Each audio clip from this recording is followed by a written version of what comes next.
أعوذ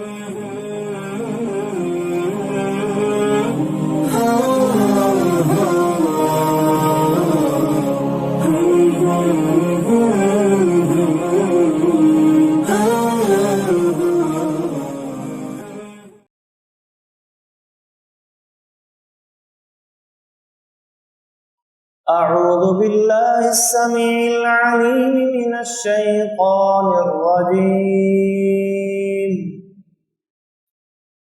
من همزه ونفخه ونفثه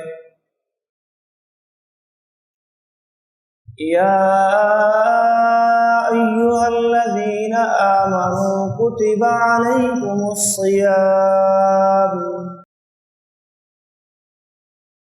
كما كتب على الذين من قبلكم لعلكم تتقون أياما معدودات فمن كان منكم مريضا أو على سفر فعدة من أيام أخر وعلى الذين يطيقونه فدية طعام مسكين فمن تطوع خيرا فهو خير له وأن تصوموا خير لكم إن كنتم تعلمون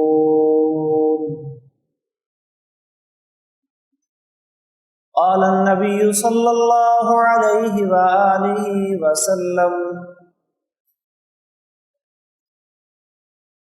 رب صائم ليس له من صيامه إلا الجوع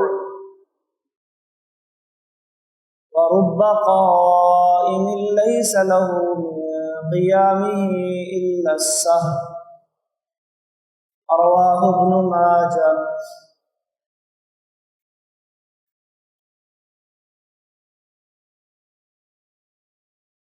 اللہ سبحانہ و تعالی نے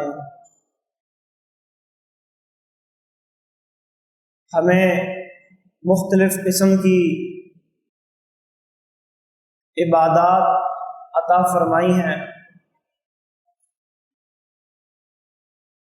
چونکہ انسان کی تخلیق ہی عبادت کے لیے ہوئی تھی،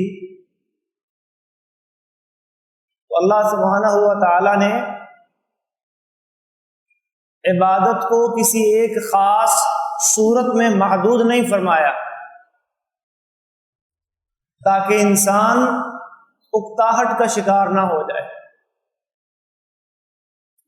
کچھ عبادات ان کو مال کے ساتھ جوڑ دیا، کچھ عبادات کو انسانی بدن کے ساتھ جوڑ دیا، کچھ کو دل سے جوڑ دیا، کچھ عبادات انسان کی زبان سے متعلقہ بنا دی، کچھ کا تعلق نظر سے کر دیا۔ یوں اللہ سبحانہ و تعالی نے ہمارے لیے عبادات کی مختلف شکلیں اور صورتیں پیدا فرما دی تاکہ میرے بندے ایک ہی عبادت کر کر کے اکتا نہ جائیں۔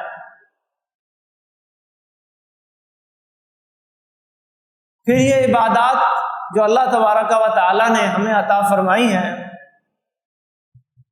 ان میں کچھ ایسی ہیں جن میں اللہ سبحانہ و تعالی ہمیں کوئی محبوب چیز اپنی راہ کے اندر قربان کرنے کا حکم دیتے ہیں، جیسا کہ اللہ قرآن میں فرماتے ہیں وَآتَ الْمَالَ عَلَى حُبِّهِ، اور ایک جگہ فرمایا وَإِنَّهُ لِحُبِّ الْخَيْرِ لَشَدِيدٌ، اور ایک جگہ اللہ نے فرمایا وَتُحِبُّونَ الْمَالَ حُبًّا جَمًّا۔ تو ان تمام مقامات میں اللہ سبحانہ و تعالی نے اور ان کے علاوہ دیگر مقامات میں یہ بات سمجھائی ہے کہ انسان دنیا میں جن چیزوں سے محبت کرتا ہے ان میں سے ایک چیز مال بھی ہے۔ اب اللہ سبحانہ و تعالیٰ چاہتے ہیں کہ بندہ اپنی یہ محبوب چیز اللہ کی راہ میں خرچ کرے۔ فرمایا وَآتَ الْمَالَ عَلَىٰ حُبِّهِ، کہ مال اللہ کی راہ میں خرچ کیا باوجود اس کے کہ دل میں اس کی محبت تھی۔ لَن تَنَالُوا الْبِرَّ حَتَّىٰ تُنْفِقُوا مِمَّا تُحِبُّونَ، سورہ آل عمران میں فرمایا کہ تم ہرگز نیکی کو نہیں پا سکو گے جب تک اپنی پسندیدہ چیز خرچ نہیں کرو گے۔ وہ مال بھی ہو سکتا ہے، وہ وقت بھی ہو سکتا ہے، وہ کوئی بھی چیز ہو سکتی ہے جو آپ کو محبوب ہے۔ ایک صحابی رسول اللہ صلی اللہ علیہ وسلم سے سوال کرتے ہیں، جب آپ ترغیب دلاتے تھے غلاموں کو، لونڈیوں کو، گردنوں کو آزاد کرنے کی، تو سوال ہوا کہ کس غلام اور لونڈی کو خرچ کرنے کا ثواب زیادہ ہوتا ہے؟ تو آپ صلی اللہ علیہ وسلم نے اس کا جواب یہ ارشاد فرمایا کہ وہ غلام اور لونڈی جو گھر والوں کو زیادہ محبوب ہو، زیادہ پیارا ہو، اس کے ساتھ دل لگا ہوا ہو، اس کی اچھی عادات اور اوصاف کی وجہ سے اسے چھوڑنے اور آزاد کرنے کو دل نہ کرے، لیکن پھر بھی بندہ اللہ کے حکم کو مانتے ہوئے اپنی وہ پسندیدہ چیز آزاد کر دے، وہ غلام وہ لونڈی آزاد کر دے، تو یہ افضل ترین آزادی ہوگی۔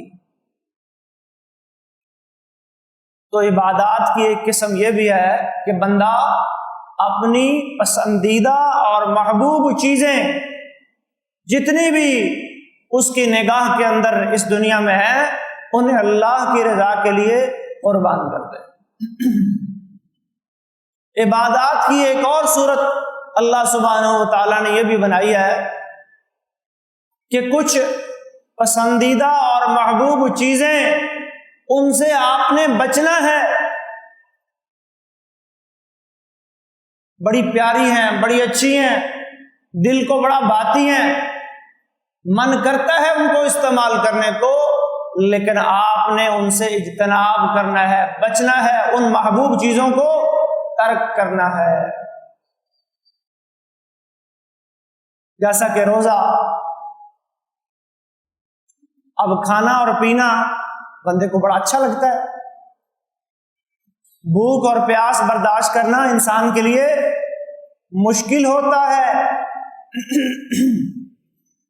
اور جب بھوک اور پیاس لگتی ہے تو بندہ چاہتا ہے جیب میں گنجائش بھی ہے، گھر میں چیزیں بھی ہیں، آپ کا پسندیدہ کھانا بھی موجود، آپ کا پسندیدہ مشروب بھی موجود، لیکن اب کیا ہے کہ اللہ کے لیے بندے نے کیا کیا ہوا ہے؟ ان چیزوں کو چھوڑا ہوا ہے۔ انما یذر طعامہ وشرابہ وشہوتہ من اجلی، حدیث قدسی ہے، اللہ تعالیٰ فرماتے ہیں کہ میرا بندہ میرے لیے اپنا کھانا، اپنا پینا اور اپنی خواہشات چھوڑتا ہے، کس کے لیے؟ لی، میرے لیے۔ الصوم لی، اس لیے فرمایا کہ روزہ بھی صرف میرے لیے ہی ہے اور اس کا بدلہ بھی میں نے ہی دینا ہے۔ تو محترم بھائیو، روزہ عبادات کی وہ صورت ہے جس میں اللہ سبحانہ و تعالی ہمیں اپنی کچھ محبوب چیزیں مخصوص وقت کے لیے چھوڑنے کا حکم دیتے ہیں، ساری زندگی کے لیے نہیں، 24 گھنٹوں کے لیے نہیں، مخصوص وقت کے لیے۔ اور مقصد کیا ہے؟ یا ایھا الذین آمنوا، اے ایمان والو، کتب علیکم الصیام، تم پر روزے فرض کیے گئے، کما کتب علی الذین من قبلکم، جیسا کہ تم سے پہلے لوگوں پر روزے فرض کیے گئے، لعلکم تتقون، تاکہ تم متقی بن جاؤ، اللہ سے ڈرنے والے پرہیزگار بندے بن جاؤ، دلوں میں تقوی آ جائے، اپنی ساری زندگی اللہ کی اطاعت اور فرما برداری میں گزارنے والے بن جاؤ، اوامر کو بجا لانے والے، محرمات اور نواہی سے بچنے والے، یہی تقوی ہے نا۔ تقوی کیا ہے؟ انسان اللہ رب العالمین کے اوامر احکامات کرنے والے کام ان کو کرنا شروع کر دے، اور محرمات نواہی جن کاموں سے منع کیا ہے جو حرام ہیں ان سے بچنے لگ جائے، یہ تقوی ہے۔ اور یہ تقوی ہمارے دلوں میں کیا چیز پیدا کرتی ہے؟ روزہ۔ تو روزے کا بڑا مقصد جو اللہ رب العالمین نے بڑی حکمت اور بڑا فائدہ ہمارے سامنے رکھا، وہ کیا؟ کہ تاکہ تم متقی بن جاؤ، پرہیزگار بن جاؤ۔ بے مقصد اور لا یعنی چیزیں جن میں انسان جس مقصد کے لیے وہ کام کر رہا ہے وہ پورا نہ ہو، بندہ کہتا ہے بھائی سفر بھی کیا، تھکاوٹ اور مشقت بھی برداشت کی، لیکن جس کام کے لیے گئے تھے وہ مقصد پورا نہیں ہوا۔ یہاں سے گیا کراچی، منڈی میں گیا، مارکیٹ میں گیا، وہ خریداری کرنی تھی، لیکن آگے سے کیا ہوا جی؟ وہ مارکیٹ بند ہے جی۔ تو بندے کو بڑا افسوس ہوتا ہے کہ میں ٹائم بھی لگا کے آیا، پیسہ بھی خرچ کر کے آیا، میں نے تھکاوٹ اور مشقت بھی برداشت کی، لیکن آگے سے مارکیٹیں بند ہے، منڈیاں بند ہیں، مال نہیں ملا، خالی ہاتھ بندہ واپس آ جاتا ہے، اور پھر بندہ افسوس کرتا ہے کہ ٹائم بھی ضائع ہوا، پیسہ بھی لگا، دکان بھی بند کرنا پڑی اور مال بھی نہیں ملا، اب آگے اپنا سرکٹ کیسے چلاؤں گا؟ محترم بھائیو، یہ تو دنیا کا چھوٹا سا ایک معاملہ ہے، اس کا ازالہ اور تلافی پھر بھی ہو سکتی ہے۔ ایک شہر سے نہیں ملا، کراچی سے نہیں ملا، آپ لاہور چلے جائیں گے، لاہور سے نہیں ملا، راولپنڈی چلے جائیں گے، ایک دفعہ نہیں ملا، دوبارہ چلے جائیں گے، معلومات لے کے بھئی آج مارکیٹ کھلی ہے، مال مل رہا ہے، پھر چلے جائیں گے، پھر مال مل جائے گا۔ لیکن محترم بھائیو، عبادات کے بھی اللہ نے کچھ مقصد رکھے ہیں۔ اگر ساری زندگی ہم یہ عبادتیں کرتے کرتے دنیا سے چلے گئے اور جب اللہ کے پاس پہنچے تو جن مقاصد کے حصول کے لیے ہم نے یہ عبادتیں کی تھی وہ مقاصد پورے نہیں ہوئے، تو پھر ہمیں دوبارہ چانس نہیں ملے گا، دوبارہ موقع نہیں ملے گا کہ اللہ کہیں جاؤ بھائی ایک دفعہ پھر چلے جاؤ، تمہیں ایک موقع اور دیا، نہیں۔ تو اس لیے عبادات کے مقاصد کو سمجھنا بڑا ضروری ہے۔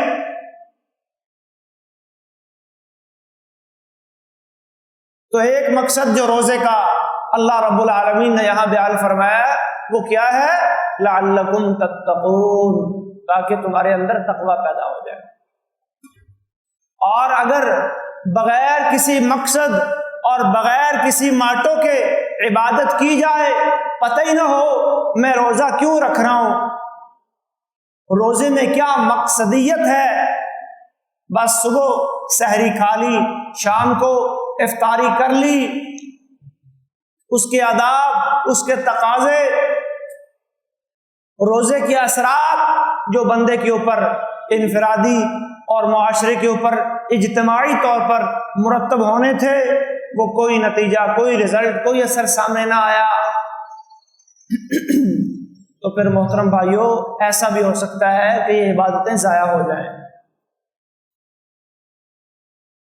رسول اللہ صلی اللہ علیہ وسلم نے ارشاد فرمایا، ان الرجل لیصلی الصلاۃ 60 سنۃ، بے شک آدمی 60 سال تک نماز پڑھتا رہتا ہے، 60 سنہ 60 سال، وما تقبل له صلاۃ، لیکن اس کی ایک نماز بھی اللہ کی بارگاہ میں قبول نہیں ہوتی۔ ایسا بھی ہو جاتا ہے، 60 سال لگا دیے محنت میں، نمازوں کو پڑھنے میں، لیکن ایک نماز بھی اللہ کی بارگاہ میں قبول نہیں ہوئی۔ جب قبول نہیں ہوئی تو پھر اجر کیا ملے گا؟ اسی طرح اللہ سبحانہ و تعالی کے نبی جو ہیں وہ ارشاد فرماتے ہیں، رب صائم، بہت سے ایسے روزے دار، لیس لہ من صیامہ الا الجوع، جنہیں اپنے روزوں سے سوائے بھوک اور پیاس کے کچھ حاصل نہیں ہوتا۔ وَرُبَّ قَائِمٍ لَيْسَ لَهُ مِنْ قِيَامِهِ إِلَّا السَّحَرُ، اور بہت سے قیام اللیل کرنے والے، راتوں کو جاگ جاگ کر تہجد، صلاۃ اللیل، صلاۃ الوتر، تراویح اور قیام اللیل کرنے والے، لیس لہ من قیامہ الا السحر، انہیں بھی ان کے قیام اللیل سے سوائے شب بیداری کے کچھ حاصل نہیں ہوتا۔ والعیاذ باللہ، اللہ ہمیں ایسے افراد کی صفوں میں شامل ہونے سے محفوظ رکھے، اور اللہ ہمارے روزوں کو بھی بامقصد بنائے، اللہ ہمارے قیام اللیل کو بھی بامقصد بنائے۔ تو کئی دفعہ ایسا بھی ہو جاتا ہے، صحیح بخاری کی ہی ایک اور حدیث ہے، نبی کریم صلی اللہ علیہ وسلم فرماتے ہیں، من لم یدع قول الزور والعمل به فلیس للہ حاجۃ فی ان یضع طعامہ وشرابہ، جو بندہ جھوٹی بات اور جھوٹ والی زندگی اس کو نہیں چھوڑتا، روزے بھی رکھے جا رہا ہے، نمازیں بھی پڑھے جا رہا ہے، حج و عمرے بھی کیے جا رہا ہے، عبادات ساری بجا لا رہا ہے، لیکن اس کی زندگی سے جھوٹ نہیں جا رہا،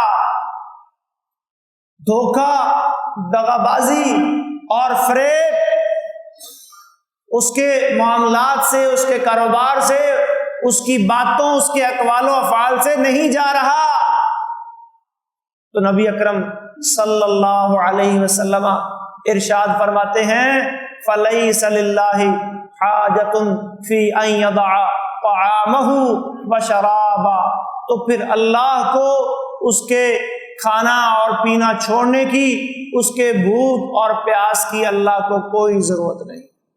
صحیح بخاری کی حدیث ہے۔ اللہ کو صرف کھانا پینا چھڑوانا مقصود نہیں ہے، لیس الصیام من الاکل والشرب فقط، سنن نسائی میں ایک حدیث آتی ہے، رسول اللہ صلی اللہ علیہ وسلم فرماتے ہیں کہ روزہ صرف کھانے اور پینے والی چیزوں سے رک جانے کا نام نہیں ہے، انما الصیام من الرفث واللغو واللہو، کھانے پینے والی چیزوں سے رکنے کے ساتھ ساتھ روزہ آپ کی یہ تربیت بھی کرے کہ آپ رفث، یہ بے شرمی اور بے حیائی والی باتیں یا کام جو آپ کی زبان اور آپ کی نظر کرتی ہے، روزہ آپ سے یہ بھی چھڑوا دے۔ کھیل اور تماشے والے لا یعنی اور فضول کام، جن کا نہ دین میں کوئی فائدہ نہ دنیا میں کوئی فائدہ، روزہ آپ سے یہ بھی چھڑوا دے، تو پھر آپ کا روزہ بامقصد ہے۔ صرف کھانے پینے والی چیزوں سے بچ جانا، اسی کا نام روزہ نہیں ہے۔ ان الصلاۃ تنہا عن الفحشاء والمنکر، اللہ تعالیٰ فرماتے ہیں بے شک نماز بے حیائی اور برائی والی باتوں سے منع کرتی ہے، روکتی ہے۔ جو بندہ نماز پڑھتا ہے اور اس کی نماز میں مقصدیت ہے، اخلاص ہے، اتباع سنت ہے، اللہ کی رضا کا حصول ہے، تو ایک دن آئے گا کہ ضرور اس کی نماز اسے بے حیائی سے بھی روکے گی اور برائی والے کاموں سے بھی اسے بچائے گی۔ لیکن اگر اس کی صرف روٹین کی نماز ہے، ایک فارمیلٹی ہے، ایک رسم ہے، ایک دیکھا دیکھی کام ہے، تو پھر نمازیں تو وہ پڑھے گا لیکن منکر والے کام بھی کرے گا، فحشاء والے کام بھی کرے گا۔ مسند احمد میں ایک حدیث آتی ہے، رسول اللہ صلی اللہ علیہ وسلم کے پاس ایک صحابی آیا اور اس نے آ کے ایک دوسرے صحابی کی شکایت لگائی۔ شکایت کیا لگائی کہ جی فلاں آدمی نماز بھی پڑھتا ہے، قیام اللیل بھی کرتا ہے، لیکن وہ چوری بھی کرتا ہے، اس کے اندر یہ بری عادت ہے کہ وہ رات کو چوری بھی کرتا ہے۔ آپ صلی اللہ علیہ وسلم نے آگے سے جواب ارشاد فرمایا، انہ سینہاہ عما تقول، ان قریب تو دیکھے گا کہ جو تو اس کے بارے میں بات کہہ رہا ہے اس کی نماز اسے اس چیز سے منع کر دے گی، روک دے گی۔ اگر واقعی وہ خالصتاً اللہ کے لیے نماز پڑھتا ہوا تو اس کی نماز اسے اس کی اس برائی سے روک دے گی، منع کر دے گی۔ کچھ دنوں کے بعد وہ بندہ دوبارہ جو شکایت لے کے آیا تھا اللہ کے نبی کی مجلس میں آیا اور آ کر کے کہنے لگا، اے اللہ کے رسول صلی اللہ علیہ وسلم، اس بندے نے چوری کرنا چھوڑ دی ہے۔ تو محترم بھائیو، عبادات کے مقاصد کو سمجھنا بڑا ضروری ہے۔ اگر مقصد کو نہیں سمجھا جائے گا تو پھر عبادتیں لا یعنی ہوں گی، بے اثر ہوں گی، ان کا کوئی رزلٹ نہیں نکلے گا، ان کا کوئی ہماری زندگی میں نتیجہ مرتب نہیں ہوگا۔ اور جو اللہ تبارک و تعالی ہماری زندگی میں دیکھنا چاہتے ہیں، لعلکم تتقون، یہ روزے کس لیے فرض کیے گئے؟ تاکہ تمہارے اندر تقوی پیدا ہو۔ یہ تقوی نہیں آئے گا اگر ہم ان مقاصد کو مد نظر نہیں رکھیں گے۔ تو ایک بڑا مقصد اللہ رب العالمین نے کیا بیان فرمایا؟ تتقون۔ آگے جا کے اللہ نے ایک اور مقصد بیان فرمایا، لعلکم تشکرون، تاکہ تم اللہ کی نعمتوں کا شکر ادا کرو۔ روزوں کا ایک مقصد اللہ رب العالمین نے شکر بھی بنایا ہے، اللہ کی نعمتوں کی قدر ہو سکے۔ جب بھوک لگے، جب پیاس محسوس ہو، تو پھر دن بھر جو ہم اللہ کی نعمتیں کھاتے پیتے رہتے تھے ان کی قدر یہ محسوس ہو سکے۔ اور یہ قدر تب ہوتی ہے جب انسان ایسے افراد کو دیکھتا ہے جن کے پاس یہ چیزیں نہیں ہوتی، جب خود اس پروسیس سے گزرتا ہے پھر قدر ہوتی ہے۔ صحیح مسلم کی ایک حدیث ہے، رسول اللہ صلی اللہ علیہ وسلم نے فرمایا، انظروا الی من ہوا اسفل منکم، لوگو تم اپنے سے نیچے والوں کی طرف دیکھو، ولا تنظروا الی من ہوا فوقکم، اور اپنے سے اوپر والوں کی طرف نہ دیکھو، فہو اجدر اللہ تزدروا نعمت اللہ علیکم، ایسا کرنے سے تم اللہ کی نعمتوں کو حقیر نہیں جانتے، اللہ کی نعمتوں کی قدر پیدا ہوگی۔ تو جب آپ کو بھوک لگے گی، جب آپ کو پیاس لگے گی، آپ اس مشقت کو جھیلیں گے تو پھر احساس ہوگا کہ یہ اللہ کی کتنی عظیم نعمتیں ہیں جو اللہ نے آپ کو دی۔ اسی طرح ایک مقصد اللہ رب العالمین نے روزوں کا صبر بھی بیان فرمایا ہے، آپ کی زندگی میں صبر آ جائے۔ اور محترم بھائیوں، صبر کامیابی کی 4 بنیادی شرطوں میں سے ایک شرط ہے۔ اللہ فرماتے ہیں والعصر ان الانسان لفی خسر الا الذین آمنوا وعملوا الصالحات وتواصوا بالحق وتواصوا بالصبر۔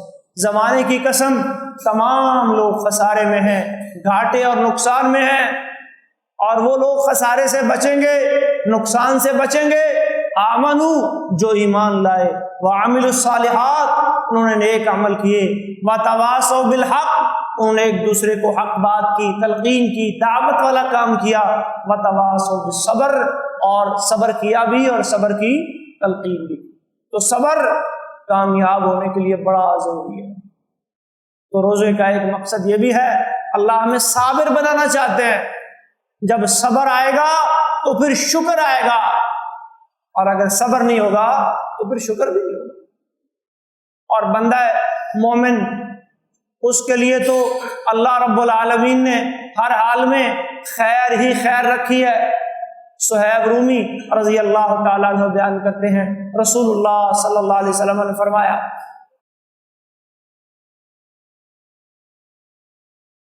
عجبا لامر المومن، مومن کا معاملہ بڑا دلچسپ ہے۔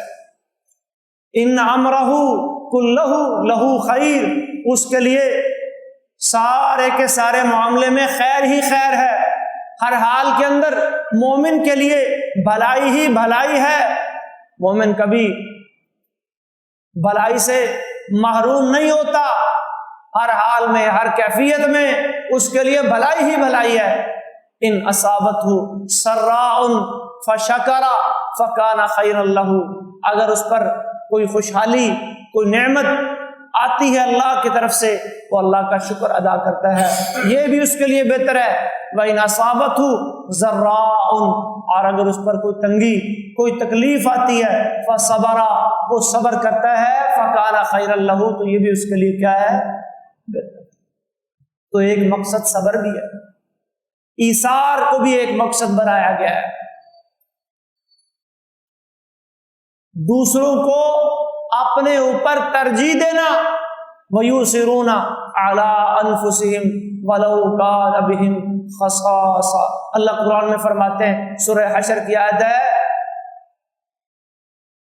اہل ایمان کے بارے میں اللہ بات کرتے ہوئے ارشاد فرماتے، انصار کی تعریف بیان ہو رہی ہے، انصار کو اتنا بلند مقام کیوں ملا؟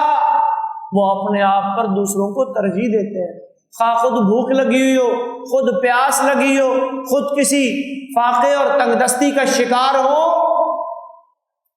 اپنی بھوک اپنی پریشانی کو پیچھے چھوڑ دیتے ہیں، دوسروں کی فکر پہلے کرتے ہیں، اس کو کہتے ہیں ایثار۔ تو روزہ ہمارے اندر ایثار پیدا کرتا ہے۔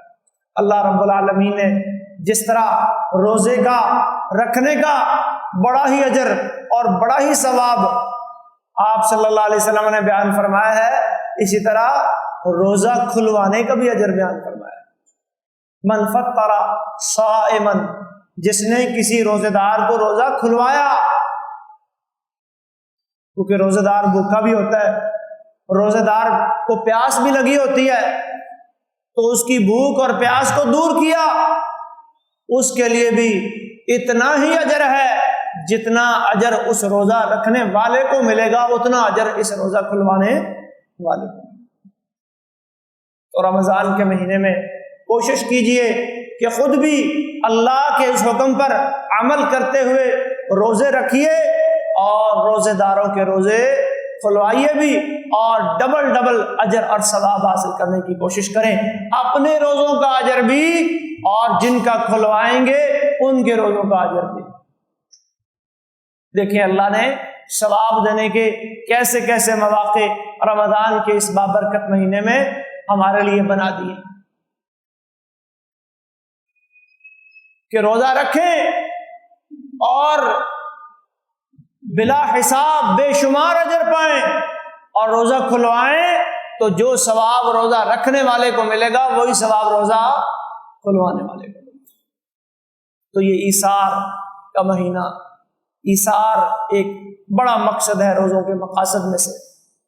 ایک مقصد یہ بھی ہے کہ ہم اپنی خواہشات کے اوپر قابو پانا سیکھیں۔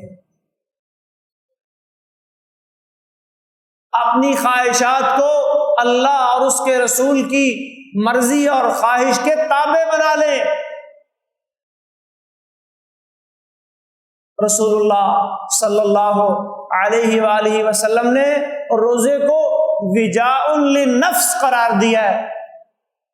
یہ نفس کی سرکشی کا توڑ ہے، یہ نفس کو قابو پانے کا ذریعہ ہے۔ یہ انسان کی اصل طاقت یہ ہے کہ انسان اپنے آپ پہ قابو پا لے۔ اسی لیے آپ صلی اللہ علیہ وسلم نے صحیح بخاری کی ایک حدیث میں ارشاد فرمایا، لیس الشدید بالسرعہ، پہلوان اور طاقتور وہ نہیں ہوتا جو دوسرے کو کشتی میں نیچے گرا دے، انما الشدید الذی یملک نفسہ عند الغضب، اصل پہلوان، اصل طاقتور وہ انسان ہوتا ہے جو اپنی خواہشات پر قابو پائے، اور خاص طور پر ایسے موقع کے اوپر جب خواہشات بے لگام ہو جاتی ہیں، عند الغضب، جب انسان کو غصہ آ جاتا ہے، انسان ہوش و حواس سے کھو بیٹھتا ہے۔ غصے کی کیفیت کئی دفعہ اس قدر شدید ہو جاتی ہے کہ انسان سوچتا ہی نہیں کہ میری زبان سے کیا ادا ہو رہا ہے، میرے ہاتھ کیا کر رہے ہیں، میں کون سا فعل سر انجام دے رہا ہوں۔ ایسے میں اپنے آپ پر قابو پانا، اپنی خواہش کو کنٹرول کرنا، اللہ اکبر، اصل پہلوانی یہ ہے، اصل طاقت یہ ہے۔ اسی لیے اللہ کے نبی نے فرمایا، وما زاد اللہ بعفو الا عزا، کہ کسی کو معاف کر دینے سے اللہ عزت بڑھاتے ہیں، عزت میں کمی نہیں ہوتی۔ محترم بھائیو، ان مقاصد کو سامنے رکھیں۔ روزہ کا ایک مقصد آپ کی تربیت ہے، آپ کو نماز کا عادی بنانا ہے، قرآن کی تلاوت آپ کی زندگی کا معمول بن جائے، آپ گفتار کے اور کردار کے ایک بہترین مسلمان بن جائیں، آپ کی زبان سے، آپ کے ہاتھ سے کسی کو کوئی تکلیف نہ پہنچے۔ اسی لیے رسول اللہ صلی اللہ علیہ وسلم نے فرمایا، اذا کان یوم صوم احدکم، جب تم میں سے کسی دن روزہ رکھا ہوا ہو، فإن امرؤ صابہ او شاتمہ، کوئی بندہ گالی گلوچ پہ اتر آئے، کوئی بندہ برا بلا کہنا شروع کر دے، فلیقل، روزے دار نے آگے سے کیا کہنا ہے، انی امرؤ صائم، بھائی میں روزے دار ہوں، میں آپ کی کسی بات کا جواب نہیں دوں۔ دیکھیں کتنی پیاری تربیت ہو رہی ہے، کتنا اپنے غصے پہ اور اپنی زبان پہ قابو پانے کا کتنا بہترین اللہ کے نبی یہ حل بتا رہے ہیں کہ روزے میں آپ نے اپنی زبان کو قابو میں رکھنا ہے، اپنی یہ نگاہ کو جو چاروں طرف گھومتی ہے، ادھر سے ادھر اور ادھر سے ادھر جاتی ہے، آپ نے کوشش کرنی ہے یہ کسی غیر محرم کی طرف نہ اٹھے، یہ کسی غلط کام کی طرف یہ نگاہ نہ اٹھے۔ یہ کان جو اللہ کی ایک بہت بڑی نعمت ہے، اللہ نے آپ کو سماعت کے لیے عطا کیے ہیں، یہ کان اللہ اور اس کے رسول کی بات سنیں، اطاعت والی بات سنیں، نافرمانی والی باتیں اور چیزیں نہ سنیں۔ یہ گانے، یہ میوزک، یہ کفریہ اور شرکیہ باتیں، یہ لغو اور فضول اور بیہودہ باتیں، یہ غیبتیں، یہ چغلیاں، یہ ساری چیزوں سے اپنی زبان کو، اپنے کانوں کو، اپنی آنکھوں کو آپ نے رمضان کے مہینے میں کیا کرنا ہے، محفوظ کرنا ہے۔ ادھر کی ادھر، ادھر کی ادھر، لگائی بجائی، لڑائی، نمیمہ، حمازم مشائم بنمیم، اللہ تبارک و تعالی نے سورہ قلم میں مشرکین کے یہ کام بتائے، وہ کیا کرتے ہیں، ویل لکل ہمزۃ لمزہ، اور سورہ ہمزہ میں یہ بات ہی ویل سے شروع کی ہے، ہلاکت ہے، تباہی ہے، بربادی ہے، یہ غیبتیں کرنے والوں کے لیے، یہ عیب جوئیاں کرنے والوں کے لیے، یہ تانے مارنے والوں کے لیے۔ تو اگر روزے رکھ کے ہم یہ سارے کام کریں گے، ان سے اپنے آپ کو نہیں بچائیں گے، تو بھائیو ہمارے روزے کا اجر ضائع ہو جائے. جیسے آپ جانتے ہیں نا کھانے پینے سے روزہ ٹوٹ جاتا ہے، جان بوجھ کر کیا کرنے سے روزہ ٹوٹ جاتا ہے. محترم بھائیو، اللہ کے نبی نے اسی طرح اتنی ہی سختی سے ان کاموں سے بھی منع کیا ہے کہ جھوٹ بولنا، غیبت کرنا، چغلی کرنا، ماپ تول میں کمی کرنا، تجارت میں بددیانتی کرنا، یہ سارے کام یہ بھی روزے میں منع ہے. یہ بلکہ صرف روزے میں ہی نہیں، یہ ساری زندگی کے لیے منع ہے. کھانا پینا تو صرف روزوں میں منع ہے نا جی، کہ طلوع فجر سے لے کر غروب شمس تک آپ نے کچھ کھانا پینا نہیں، اپنی جنسی خواہشات پوری نہیں کرنی، فلاں فلاں کام آپ نے نہیں کرنے. یہ ایک مخصوص وقت کی پابندی ہے. لیکن بھائیو یہ پابندیاں تو اللہ نے ہمیشہ کے لیے لگا دی. تمسخر نہیں اڑانا، استہزاء نہیں کرنا، ٹھٹھا نہیں کرنا، غیبتیں نہیں کرنی، چغلیاں نہیں کرنی، لڑائیاں نہیں کروانی، دلوں میں بغض اور کینے نہیں پالنے. یہ تو ساری زندگی کا معاملہ ہے. اگر روزوں میں بھی ہم نے یہی کام جاری رکھے تو پھر ہمارا روزہ کوئی رزلٹ دے گا؟ پھر رزلٹ مشکل ہے.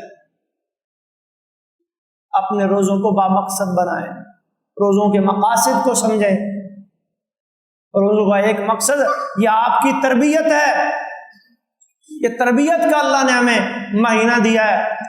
اس میں اپنے آپ کو زیادہ سے زیادہ نیکی کے کاموں میں مشغول کریں اور برائیوں سے زیادہ بچنے کی کوشش کریں. خاص طور پر ایسی برائیاں جن کا تعلق اخلاقیات سے ہے، کیونکہ یہ برائیاں ہمارے معاشرے میں ان کی جڑیں بڑی مضبوط ہو چکی ہیں. ہم ان برائیوں کو برائیاں سمجھتے ہی نہیں ہیں، ہم غیبت کو گناہ سمجھتے ہی نہیں ہیں. اور جی میں کون سا جھوٹ کہہ رہا ہوں، میں کون سا غلط کہہ رہا ہوں، میں یہ بات اس کے منہ پہ بھی کہنے کے لیے تیار ہوں. اس طرح کی باتیں جن میں اصلاح بالکل مقصد نہیں ہوتی کہ کسی کی اصلاح ہو جائے، مقصد صرف یہی ہوتا ہے کہ بس مزے اور چٹخارے اور مجلسوں کو گرم کرنا اور لوگوں کی عزتوں اور پگڑیوں کو اچھالنا، اس کے علاوہ کوئی مقصود نہیں ہوتا. بدقسمتی سے ہمارے ملک کی سیاست کی جو روش ہے وہ اس وقت اسی انداز پہ اور اسی طرز پہ چل رہی ہے. تو محترم بھائیو، اپنے روزوں کو خراب مت کریں. سیاسی گہما گہمیوں میں ایک دوسرے پہ کیچڑ اچھال کے، ایک دوسرے پہ الزامات کی بوچھاڑ کر کے اپنے لیڈران کو ڈیفینڈ کرتے ہوئے بڑے بڑے پڑھے لکھے لوگ اور بڑے بڑے سمجھدار لوگ غیبتوں پہ لگ جاتے ہیں. اللہ رب العالمین رمضان کے اندر ہماری زبانوں، ہمارے کانوں اور ہماری آنکھوں کی حفاظت فرمائے. اللہ نے اس کے بارے میں بھی سوال کرنا ہے. اللہ قرآن میں فرماتے ہیں وَلَا تَقْفُ مَا لَيْسَ لَكَ بِهِ عِلْمٌ إِنَّ السَّمْعَ وَالْبَصَرَ وَالْفُؤَادَ كُلُّ أُولَٰئِكَ كَانَ عَنْهُ مَسْئُولًا. سورہ بنی اسرائیل کی آیت ہے. اس بات کے پیچھے مت لگو، وہ بات مت کہو جس کا تمہیں علم نہیں. ان السمع، بے شک کان، والبصر اور آنکھیں، والفؤاد اور دل، یہ دلوں میں جو بدگمانیاں آ جاتی ہیں نا جی، کل اولئک کان عنہ مسئولا، یہ سب چیزوں کا اللہ نے سوال کرنا ہے، پوچھنا ہے، سب کے بارے میں پوچھا جائے. آنکھیں ہیں، کان ہے، دل ہے. صرف یہ نہیں پوچھا جائے گا کہ روزہ رکھا ہے نہیں، نماز پڑھی ہے نہیں. یہ کان، آنکھوں اور دلوں سے ہم جو کام کرتے ہیں ان کا بھی سوال ہونا ہے. اس سے بھی آگے اللہ رب العالمین نے قرآن مجید میں ایک جنرل قاعدہ بیان فرمایا ثم لتسألن یومئذ عن النعیم. جتنی بھی نعمتیں اللہ نے دی ہیں وہ آپ کے جسم میں ہے، جسم کے اندر ہیں، جسم سے باہر ہیں، جنہیں آپ اس دنیا میں استعمال کرتے ہیں، ثم لتسألن یومئذ عن النعیم، ضرور بالضرور تم سے ان نعمتوں کے بارے میں سوال کیا جائے گا۔ اب پانی ہے، عام طور پر ہم کہتے ہیں پانی، سادہ پانی ہے۔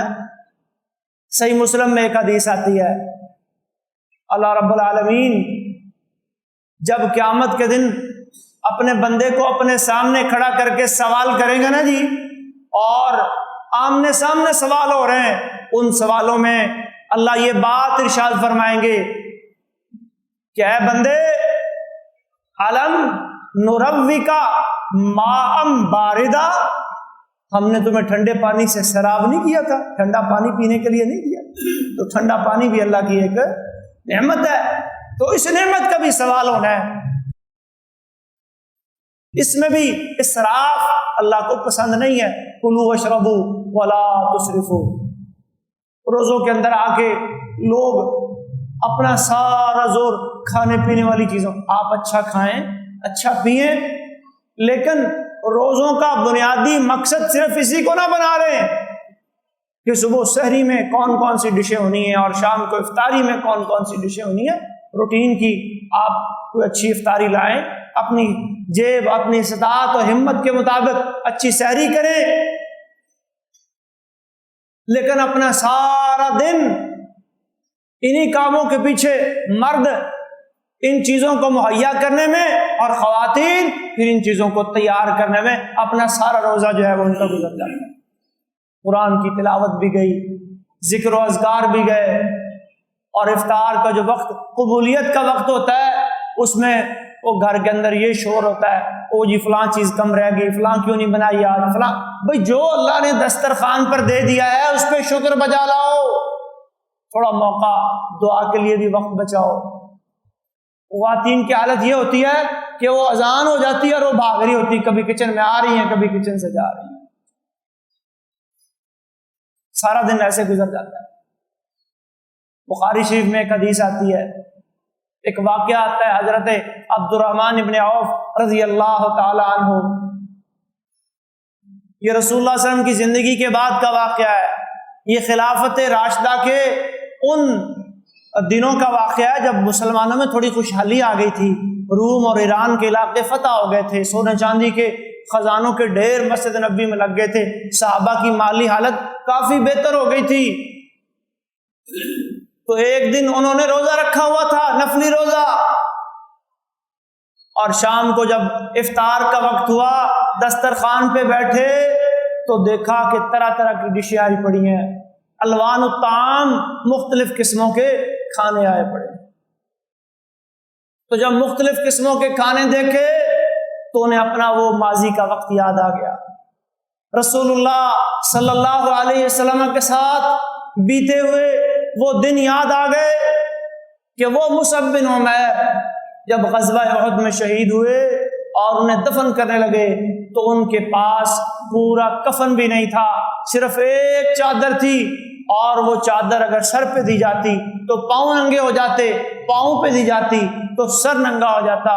رسول اللہ نے فرمایا کہ سر پہ چادر دے دو، سر کو ڈھانپ دو اور پاؤں پہ اذخر گھاس ڈال دو۔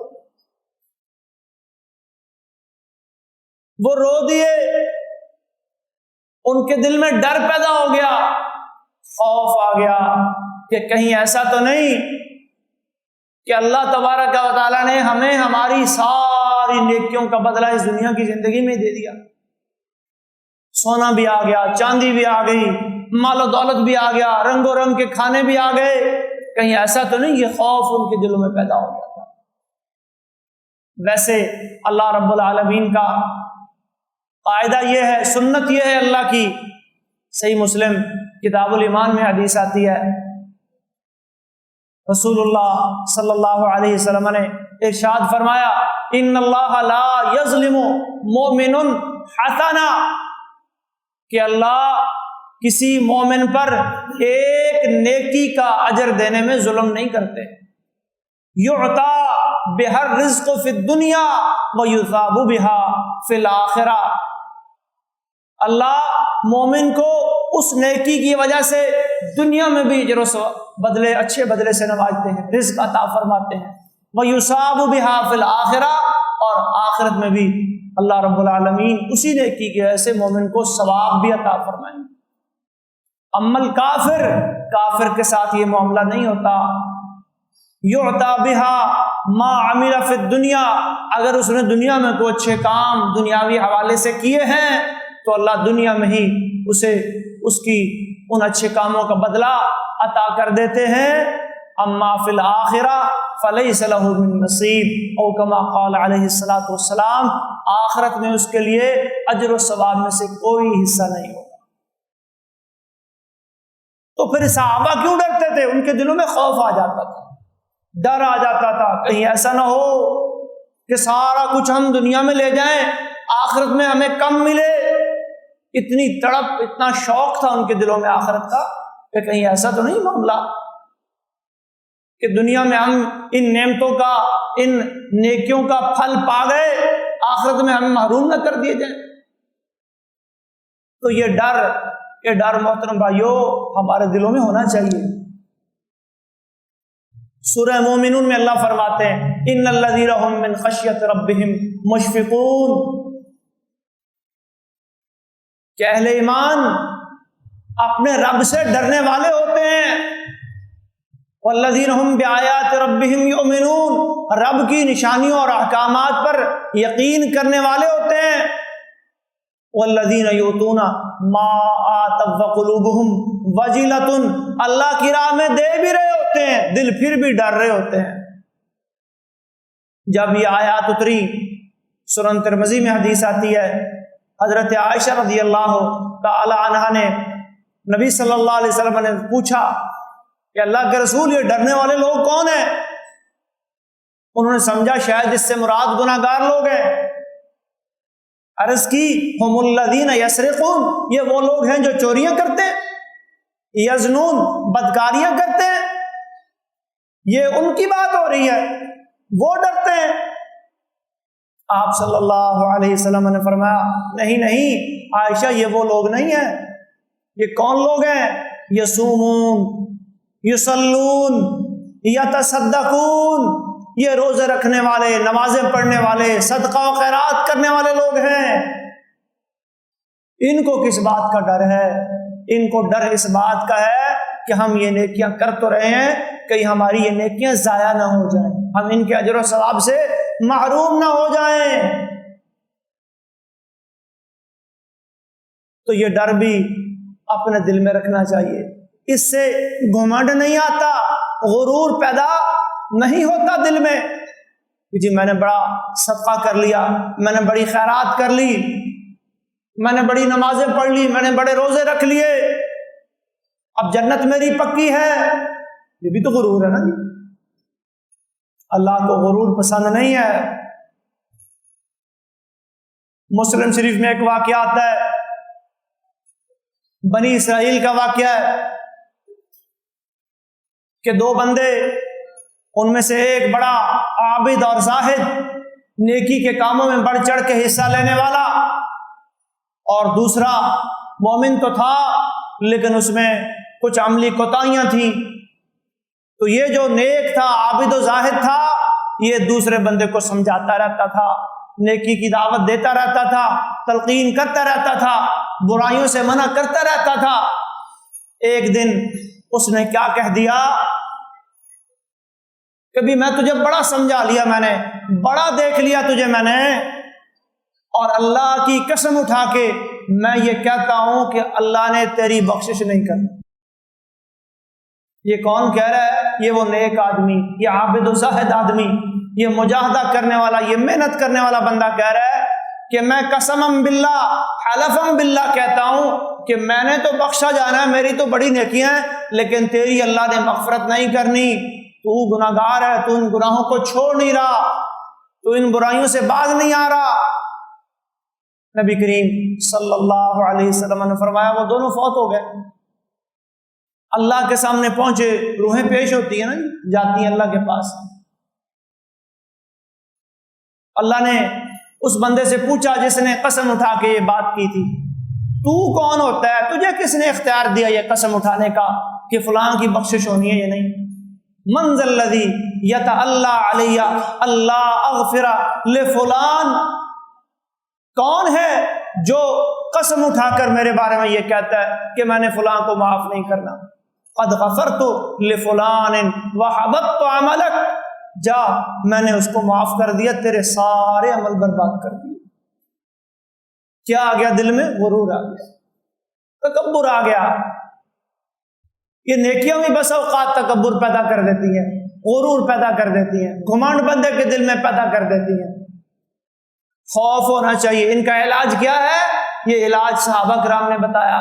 اللہ تبارک و تعالیٰ نے ان کا یہ وصف بیان کیا، ان الذین هم من خشیۃ ربهم مشفقون. نیکیاں کر بھی رہے ہوتے ہیں پھر بھی ڈر رہے ہوتے ہیں کہ پتہ نہیں قبول ہوں گی یا نہیں ہوں گی.